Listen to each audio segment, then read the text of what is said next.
And let's now get you this piece of breaking news that we're getting on the broadcast. And this is to do with the China map controversy. If you go back a few days, there was a map that was released by the Chinese side that claimed that portions of Arunachal Pradesh were very much part of China, and now we have had a US reaction on it. Now, United States of America has said, and I'm quoting from that statement, "We reject the unlawful maritime claims." By that, they mean by China. This is, remember, US's reaction on the 2023 edition of China's standard map.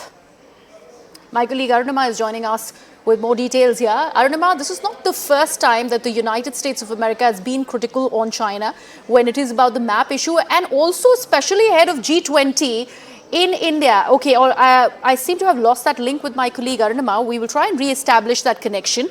But you might remember that ahead of the G20 visit by the United States of America, where President Joe Biden is headed to India, there is obviously this news about how the Chinese President Xi Jinping is going to be critically absent from the G20 meeting, something that has been much talked about. There was a press conference in the White House where the United States of America had also spoken about how the impact of India-China border tensions on G20 summit should not be dominating the headlines when it is about the G20 cooperation. In fact, it had gone on to say that if China wants to come in and play the role of a spoiler, of course, that option is available to them. So that critical stance of United States of America against China remains when it comes to the map issue as well. My colleague Abhishek Jha is now joining us on the broadcast. Abhishek, like I was mentioning before our viewers, US being critical of China is not new. This time, not just about G20, it is about the map that was released by China, where China had claimed portions of Arunachal Pradesh as their own territory.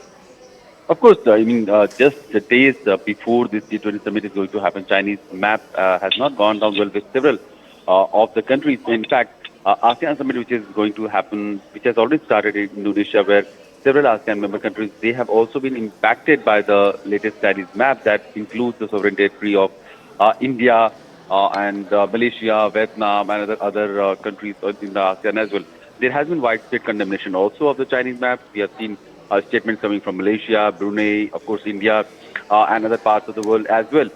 But what United States has been underlining the fact that China has been a belligerent violation of UN clause laws that decides the maritime boundaries of each country.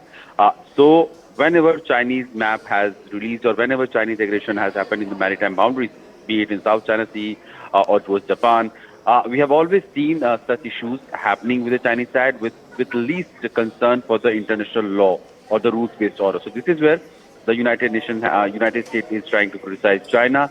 We'll have to see, will this whole dynamics also be playing in the G20 summit level talks, where Chinese President Xi Jinping will be absent and he'll be replaced with the leader of the Chinese delegation, Prime Minister of China, Li Qiang.